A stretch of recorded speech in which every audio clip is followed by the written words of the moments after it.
When the critical part of my story began, I was 30 years old, married to the love of my life, Nancy, who was 32.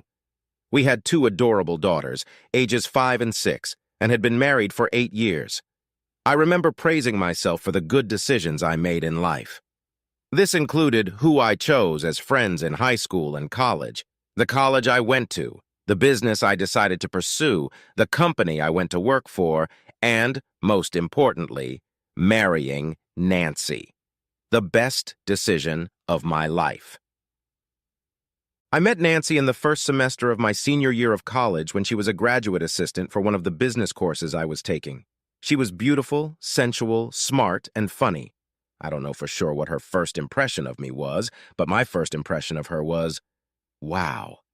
I made sure I mastered all aspects of the course in which she was the graduate assistant, and in the lab session she led, made sure I asked only intelligent leading questions. Near the end of the semester, I could tell from her body language that she was interested. On the first day of the second semester, I asked her out.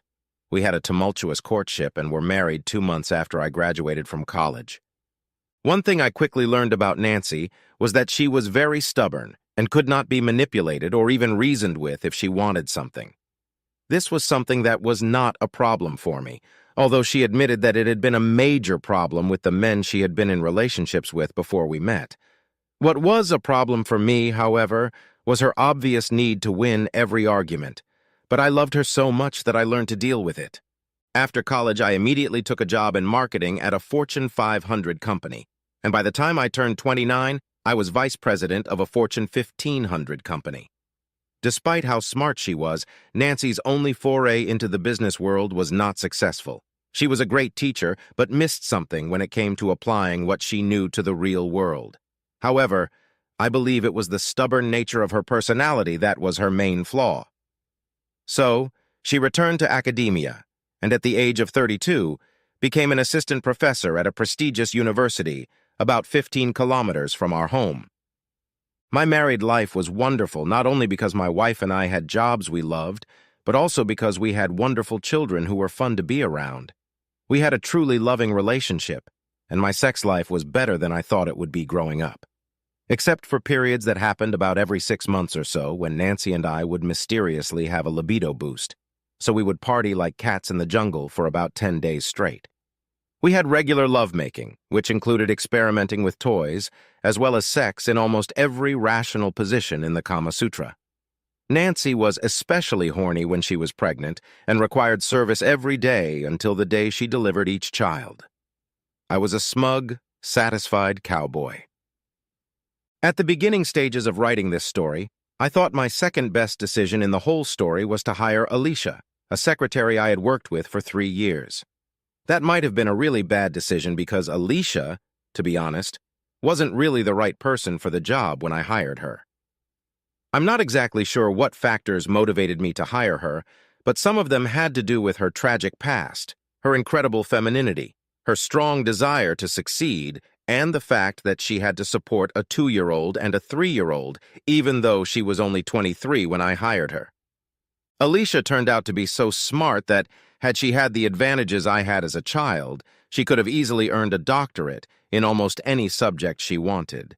Although her verbal skills were no better than a high school student when I hired her, within 18 months she had no equal among the people I supervised when it came to verbal and interpersonal skills.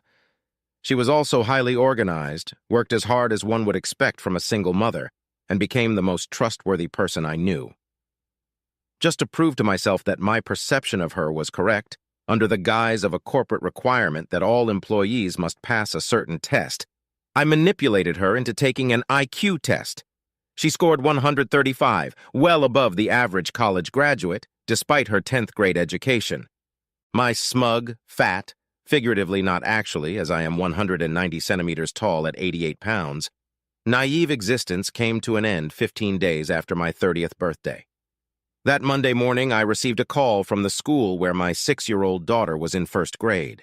Since the school was close to the university where Nancy worked, so she could drop the kids off and pick them up almost every day, and since Monday and Wednesday were her busiest days, I was the emergency contact for the kids on those days, so I got the call instead. If the same thing had happened on Tuesday, Thursday, or Friday, I may never have known.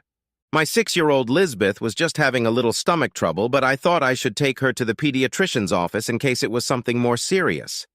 I called Nancy to consult with her, but she switched to voicemail. Since I know Nancy's schedule and that she may have her only break during the day for 10 minutes, and where her office is located. Since it was just down the road to the pediatrician's office, I stopped by the university with the intention of letting Nancy or Nancy's secretary know. Was Nancy there? Not as far as what was going on. Imagine my surprise when, as I approached the building where her office was located, through an almost hidden side entrance that was never used, I saw Nancy in a passionate embrace with another man. I stopped the car abruptly. I looked long enough to see his hand on her ass. I took one picture of them in an embrace with a high-resolution digital camera, took a second photo as they broke the embrace with big smiles on their very visible and recognizable faces, and then took my daughter to the doctor's office. I was so shocked that if it had been any other doctor's office other than a pediatrician, they probably would have assumed that it was me, not Lisbeth, who needed medical attention. Fortunately, Lisbeth's problem turned out to be so minor that the doctor cleared her to return to school after lunch. Lisbeth and I went to the deli and had lunch together, sharing her favorite sandwich since I didn't have much of an appetite, and then I took her back to school. When I got back to work, I got my phone messages from Alicia and went straight to my office and closed the door. When Alicia realized I hadn't taken the 3 necessary phone calls, she knocked on the door and came in. "What's wrong, Blake? You look pale as chalk. Was there something serious about Lisbeth's health?" she asked. No, I blurted out too quickly. "She just had a little stomach problem, and I brought her back to school after lunch." "Then why do you look like a zombie?" Alicia asked. "You could have told me. You know I'll get it out of you eventually." She was probably right, but I wasn't in the mood to talk about it at the time. "It's no big deal. I probably just have the same little stomach issues that Lisbeth has."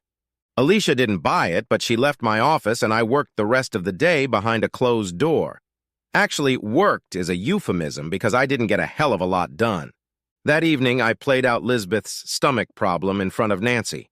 After eating half my dinner and playing with the kids for about a half hour, I told Nancy I wasn't feeling well, and in case what I had was contagious, I would sleep in the guest bedroom. I went to the guest bedroom but didn't go to bed right away. I had to decide what to do. Inaction wasn't an option, but a nuclear explosion with the destruction of our family wasn't an option either. I had somehow gotten through the week without facing the problem directly. My plan called for me to make it Saturday morning, using my fake illness for 1 more day, a fake business trip for 2 more, which I spent at a local hotel, and a night at Nancy's parents' house. Basically, I succeeded, although Nancy had a very suspicious look on her face, especially when I didn't go to bed Friday night for what she clearly hoped would be an intense sex session. I said I needed to work on the computer for about an hour. "What's wrong, Blake?" asked Nancy, dressed in her most attractive negligee, as I sat at my laptop in my office. After throwing just one glance at her, I replied, "We'll talk about it tomorrow morning, and then I'll take the kids to the zoo so you can have some time to think."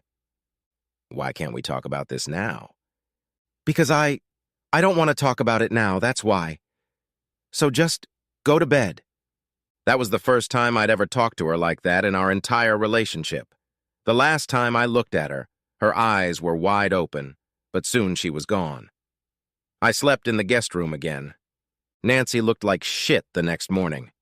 As per the arrangements I had made 2 days earlier, I sent the kids out to play with a teenage girl who often watches over them, promising to go to the zoo within half an hour. As soon as the kids were out the door, Nancy started in. "How could you talk to me like that last night?" That's all she had time to say before I yelled, "Shut up, Nancy. Our conversation will consist of me talking and you listening." That got her attention, and she leaned back in her kitchen chair. "I don't know how long you've been having an affair, or why or what his name is, but it's very frustrating to say the least." Nancy opened her mouth as if she was going to deny it, but I slammed my open palm on the kitchen table and she changed her mind. "That's the way it's going to be if you want to stay married. If I ever get any indication that any of our friends or family know about it, I'll file the papers the next day. Same if you ever bring him or them into this house." She flinched at the word they. "Until I have proof that the affair or affairs are over, you show me a health certificate from the STD testing lab and tell me how I can regain trust in you. I will sleep in the guest bedroom. When I return with the kids this afternoon, unless you tell me you are filing for divorce immediately, I intend for our married life to continue as it was until Monday, but we will have no more sex until my 3 conditions are met." With those words, I grabbed my car keys and left. Fortunately, it's hard to get depressed around little kids when they're having such a great time at the zoo, so I pretty much forgot about our situation until I returned late that afternoon. Nancy wasn't home when we got there. She came back about an hour later just as I was finishing making spaghetti, meatballs, and salad to the best of my culinary ability. She wasn't wearing her usual Saturday mom clothes, but a tight dress and heeled shoes. After Nancy changed clothes, we had a fairly normal family dinner. After I washed the dishes after dinner, we played the standard Saturday night family game, watched a children's DVD until one fell asleep and the other could barely keep her eyes open. And we each got the baby ready for bed and put her to bed. Once the kids were safely in bed, I changed into my cycling gear and went for an hour-long overnight bike ride. When I got home, Nancy was watching a movie in the living room. She paused the movie, walked into the kitchen where I was devouring a liter of iced tea, and said, "We need to talk some more." "No, we don't," I said as if nothing had happened. Then I went upstairs, took a shower, and went to bed in the guest room. I made sure I locked the door. I heard a knock on it but tried to ignore it. When it continued, I turned on the air purifier so the background noise drowned it out. We had a basically normal Sunday. I even held Nancy's hand as we walked to church. The kids and I went to a family barbecue with friends that day, and if anyone there could tell that Nancy and I were having problems, they certainly didn't show it. I did, however, make a number of subtle inquiries of a number of my friends and family members, just to see if there was any chance they knew anything about Nancy's affair. Either my questioning was too subtle or no one had the slightest clue. Nancy came up to me several times during the barbecue and gave me a hug. I always responded with a smile on my face. Nancy made another attempt to continue the conversation on Sunday night, but I responded with another late-night bike ride and then, after showering, went straight to bed in the guest bedroom. Many people may wonder why I chose the approach I took with Nancy. There were many reasons. The 2 main ones were that the thought of not being able to be with my children every day was very upsetting to me, and given how stubborn Nancy was, it could very well have made me mad. We would have a confrontation that neither of us could recover from, and the marriage would fall apart. I thought that in time, the marriage could be saved, but only if I took a firm stand while avoiding nuclear imprisonment. I do believe that over the next 3 weeks, everyone we knew was fooled into believing that Nancy and I had the same relationship we had before that fateful day. That is, everyone except Alicia. Alicia had some sort of sixth sense, radar, intuition or something because she wasn't fooled for a single day. One of the procedures I initiated when I became vice president of marketing was to cut back work by half a day every Friday every 2 weeks in the summer. This had such a beneficial effect on morale that in the 34.5 hours that the people in my division worked during those weeks, I achieved higher productivity than I had with a normal 40-hour work week. On Friday, about 3 weeks after the incident, everyone else left except for Alicia when she walked into my office around 1:30. "Admit it, Blake, I'm not leaving until you do," she said, plopping into the chair across from my desk. I tried to bullshit her at first, but she wasn't taking any of it. "I know you need to finalize your contract with Jenkins before you leave here today. This is a very comfortable chair, and I'm not leaving or letting you do any work on your contract with Jenkins until you admit to everything." Her crossed arms and legs and cobra-like gaze left no doubt that she was going to do what she said she was going to do. So I told her everything. "How long is this going to go on?" she asked. "I have no idea," I answered honestly. "So you haven't had sex in over 3 weeks?" "That's about right." "Did I tell you that you pay me enough money, especially with your overly generous Christmas bonuses, that I was able to rent a small house, and now I have an aunt living with me? The only member of my family worth anything, so I have a house sitter. I was a little surprised that she brought up such an inappropriate topic. No, I didn't know that, but I'm glad you feel you're being properly paid. Did I tell you that I haven't had sex in 5 months, and that the last time wasn't all that satisfactory? She said. I muttered, "That's too much information, Alicia." It really isn't, Blake. Your current situation has given me the opportunity I've been looking for the past 2 years. A chance to change our relationship. You're going to be out of town Tuesday night next week, and you're taking me with you. If you don't, you can start looking for a new secretary starting Wednesday, after which I'll give you 2 weeks' notice. After that mind-blowing statement, she stood up, walked around the desk, and imprinted on me the most passionate kiss I had ever received in my life. She then turned and headed for the door. Just before she walked out the door, she said, "I know all about the company's policies on affairs and sexual harassment. I also know how to deal with them." I sat at my desk stunned for the better part of an hour. By the time I had thought it over, I realized that one of the reasons I may have hired Alicia was because I sensed an underlying sexuality in her that contributed to her incredible femininity. Although Alicia wasn't as beautiful or sensual as Nancy, I had to admit that she had a factor that couldn't be properly analyzed, but could trigger a strong sexual response. I needed to think hard about it. By Monday, I had several questions and several decisions based on how those questions would be answered.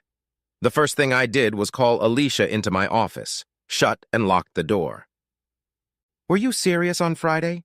"I've never been more serious in my life." "You know I have 2 small children. I probably won't get a divorce. That if I make up with Nancy, I won't have sex with anyone but her." "I know that. I'm not asking you to fall in love with me. I'm asking you to use me for your sexual gratification until your situation changes the way you want it to. How do we get around the politics of affairs and sexual harassment?" "I have spoken to my labor lawyer friend who assures me that everything will be fine if we both sign waivers and maintain confidentiality. If the company tries to enforce the policy against us, we can win in a lawsuit. Plus, we both know enough about each other's characters to know that we can be totally discreet and can trust each other to act honestly towards each other. If the worst happens, with your glowing recommendation, I'll get a job somewhere else." I stared at Alicia for a long time without blinking. She stared back at me. I slowly walked over to her, grabbed her, and kissed her as passionately as she had kissed me on Friday. When we broke the embrace, I said, "Get a waiver from your lawyer friend and arrange for us to travel together on Tuesday. Book 2 hotel rooms on different floors, but you won't use yours." A wide smile appeared on Alicia's face. She turned and walked out the door, slapping herself on the butt before leaving my office. For the rest of the day, no one could sense that anything had changed in our relationship. On Tuesday, Alicia and I behaved very professionally in the limo to the airport, on the plane to our destination, and in the cab from the airport to the hotel. After we got our separate keys at the hotel front desk, Alicia slipped the hall attendant a $5 bill and asked him to take the suitcases to her room, and we would split them later. Then she grabbed my hand and led me to the elevator. As we rode up in the elevator, the look she gave me must have been the most passionate look in the history of mankind. I really don't know how she managed it, but within 2 minutes of us entering my room, she had stripped off all of her clothes, despite the fact that she had been kissing or rubbing her hands on me the entire time. No foreplay this time. I've been looking forward to this for 2 years, and I can't wait any longer. I thought Nancy was passionate. Alicia was in a different class. Somehow we made it to the bed without tripping or falling over. In between quick kisses on my lips, she said, "That was really good. Even better than I thought it would be, and that's really saying something." After we scrutinized each other's naked bodies for erogenous zones, and I brought her to the finish line twice. We went to Alicia's room. I picked up my suitcase and carried it to my room while she changed for dinner. When we met in the lobby, I was amazed. Who was this sexy demon who had taken possession of my conservative secretary's body? I grinned. "Do you like it?" "Understatement of the year," I snorted. "Remember, Blake, no signs of attention." "Got it," I smiled. We then walked into the hotel dining room without touching each other, and while we ate our dinner, we tried our best not to look like we had just slept together. After dinner, we went for a walk in a local park, and once it got dark, we actually had body contact. Back at the hotel, we went to our rooms and called our families. About a half hour after I finished talking to Nancy and the kids, Alicia knocked on my door. Alicia and I gently and slowly removed each other's clothes. Then we got into bed, but we didn't have fun. We actually made love. Alicia fell asleep with her head resting on my shoulder, and we were both truly content. After a quick, very tasty shower sex the next morning, Alicia went back to her room, changed into her typical conservative work clothes. We left our suitcases with the concierge and headed out for the first of our 2 meetings. There would be no physical contact between us for the rest of the trip. Before the first meeting, I told Alicia that if she had any comments, she was free to express them without hesitation. There was no reason to pass me notes or anything like that. You're smart enough to know what to say and what not to say. Don't hide your light under the covers. She broke out into a wide smile when I told her that. Both meetings that day went very well. Alicia was charming and intelligent, and although she played a minor role, a number of her comments were very insightful. Both the potential business partner and the supplier we met with were very impressed with our presentations, including Alicia's. On the plane on the way back, I voiced something I had been thinking about for the last 6 months. You know, Alicia, that if you went through executive training, you'd make a great assistant marketing director and eventually marketing director. In fact, in a couple years, you could undoubtedly be doing my job as well as I am. Are you serious? She asked. Very serious. Of course, I'd need an adequate replacement secretary before I'd recommend you for executive training. Are you sure you just don't want to tell me that this is a good way to refuse to have sex with me in the future? She whispered. What in the last 24 hours could have made you believe that I didn't want to continue having sex with you? I whispered back. The widest smile I had ever seen in my life appeared on her face. Can we talk about this tomorrow? You don't have anything scheduled from 3 to 5 p.m. Tomorrow from 3 to 5 p.m., we will be open and talk about both executive coaching and our future intimate relationship. The next day, Alicia and I had the strangest meeting I've ever had with anyone in my life. We planned down to the smallest detail who she would hire to replace me as my secretary when she started executive coaching at the company. How we would meet to continue to enjoy the phenomenal sex we had during our business trip, and what Alicia would need to be in the best position to succeed in both the business world and in our personal relationships. After that, things moved quickly. I bought Alicia's aunt a used car so she could get a job as a teacher's aide at the school Alicia's children attended and could transport them when needed. Alicia had a friend who worked in another division of our company who was unhappy with her job but truly wanted the position Alicia held. She was in her 50s, and while she held her own views, she was very competent. I had no illusions that she would be nearly as good at her job as Alicia, but I was comfortable enough to hire her. After a 2-week transition period where Alicia worked with my new secretary to get her up to speed, Alicia began her executive training. Even before she started the executive training, Alicia and I would separately go to her house 4 or 5 days a week around lunchtime, and one day we would mount like animals, and the next day we would make love. Once she started executive training, her classes didn't start until 10 in the morning, and her kids and aunt weren't home by 8, so we had a good hour and a half each weekday to make sure our sexual needs were taken care of. Alicia was compassionate, energetic, engaging, and most importantly, a zealous lover. In addition, we managed to travel a couple more times for overnight stays. Only after an exceptionally delightful marathon lovemaking session, when Alicia laid her head on my shoulder to fall asleep, did I consciously think, hiring Alicia was the best decision I ever made in my life. Better than marrying Nancy. For better or worse, Alicia put me in such good spirits that the fact that Nancy still showed no signs of meeting the 3 requirements I had set forth for restoring a real, sexual, marital relationship bothered me less and less. It was very puzzling to Nancy. There were signs that Nancy had probably ended her affair, and she was certainly trying various ways to get me back into bed with her, although because of her inherent stubbornness and need to win every argument, She wouldn't go along with what I told her was necessary. One night after we got home from a party where she had been drinking more than usual and the kids had stayed the night at her parents' house, she made every effort to seduce me. When I stepped into the shower, she joined me. I didn't kick her out or make any nasty remarks or anything like that. In fact, I did kiss the cheek and the back of her neck a couple times. However, I avoided her attempt to kiss me on the lips and took her hand away. As I turned off the water and stepped out of the shower stall to dry off, she moaned, "Blake, I really need you." "Then do the 3 things I said were necessary, Nancy. That or divorce are still the only 2 options," I replied. "You must have another one elsewhere, or there's no way you could refuse me," she moaned. "All I have to do to refuse you, Nancy, is to imagine you cheating with your lover. My mind continues to be pained and disgusted by your affair." With those words, I finished wiping myself off, threw the towel in the laundry basket, went to the guest room, and locked the door.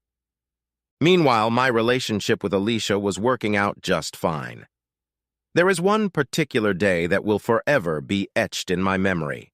It was Friday, and since Alicia was finishing up her executive training that day, a ceremony that started around noon, we had a few extra hours at her house.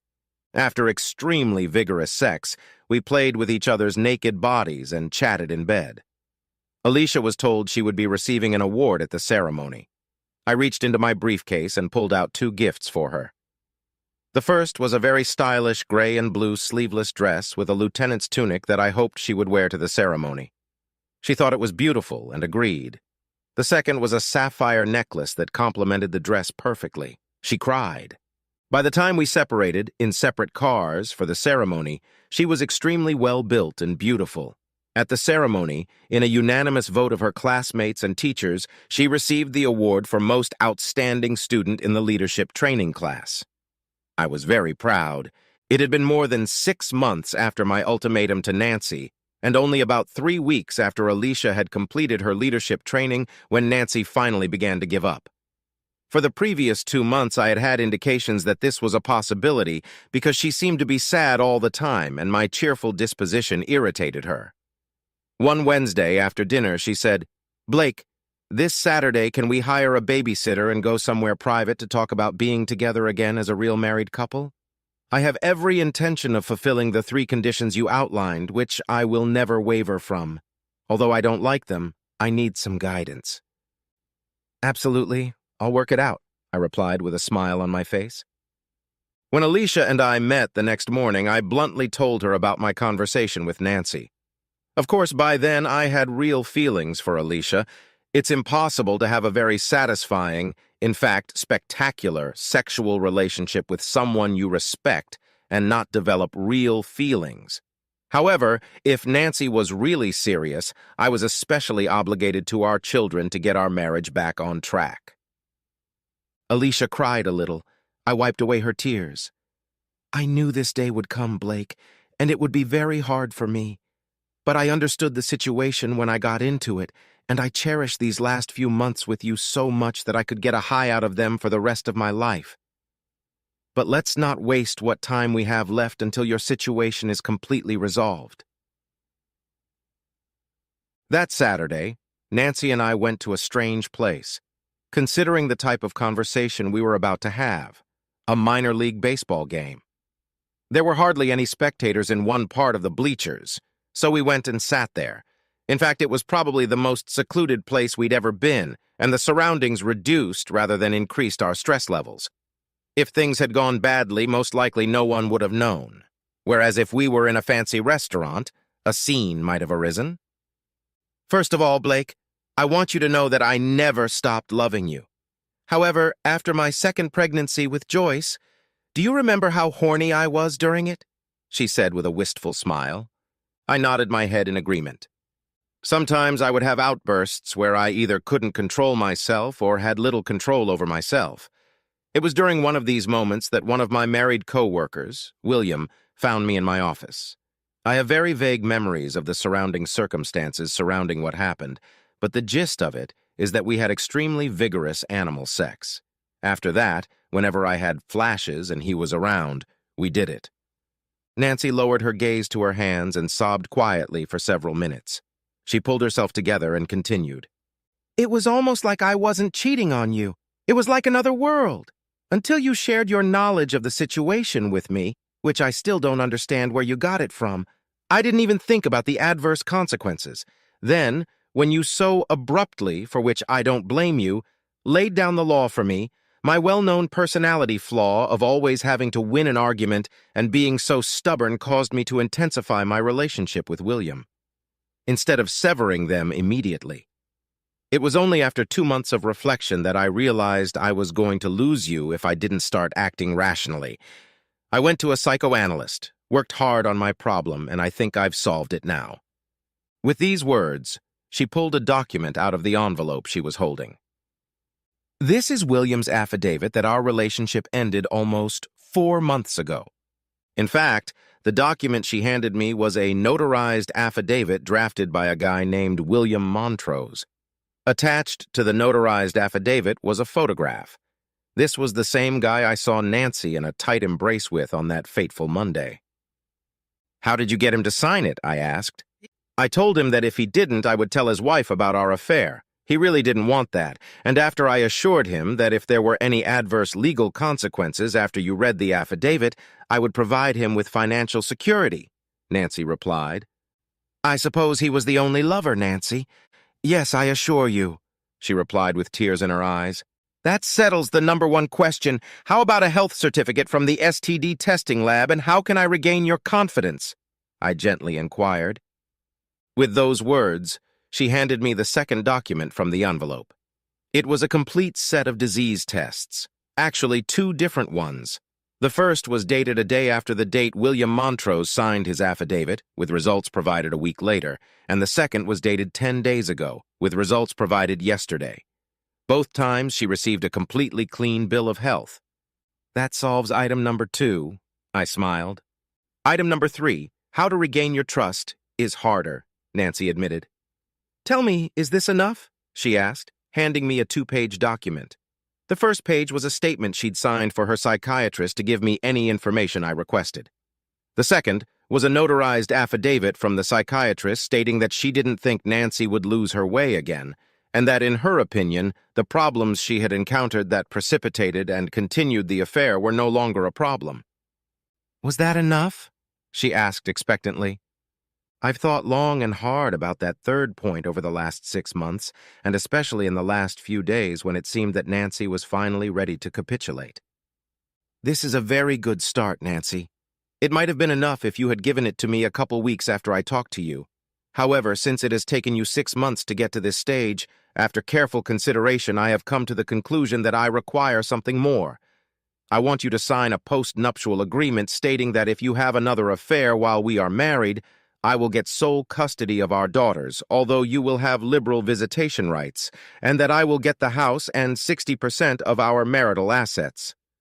Of course, I didn't tell her, and I had no way of knowing if she knew it or not, that regardless of what we said about custody in the post-nuptial agreement, the family court could override that in the best interest of the children.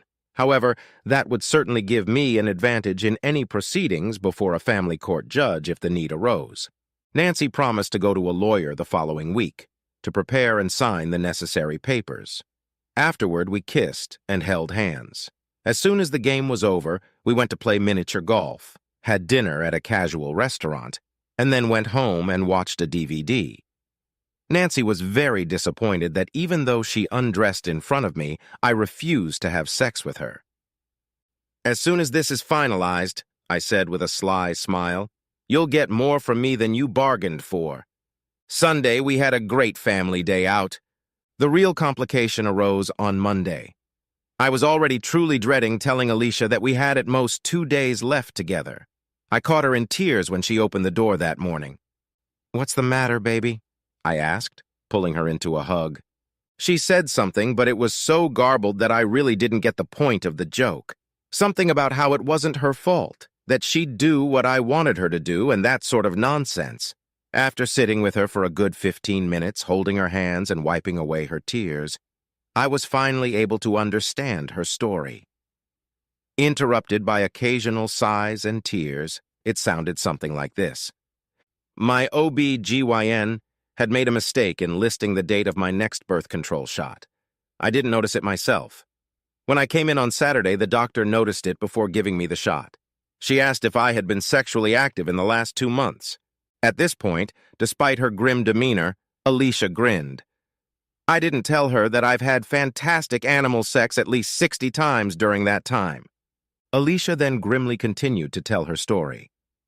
I told her a simple yes. She had this strange look on her face and gave me a complicated pregnancy test. After looking at the results, she said I was 3 weeks pregnant. This was instantly memorable to me. It was the end date of her executive training. Alicia looked me straight in the eye. If you want me to have an abortion, Blake, I will, she squeezed out. I thought for a few moments before I spoke. I was sure it wasn't what she had planned.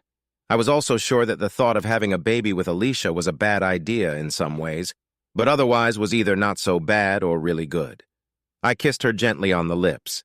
It's your body and your choice, Alicia. However, I'd rather you had the baby.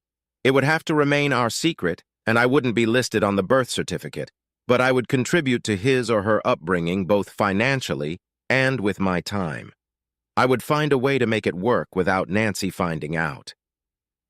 Alicia fell into my arms, sobbing, "Thank you, thank you, thank you, thank you." It seemed to be repeated 100 times.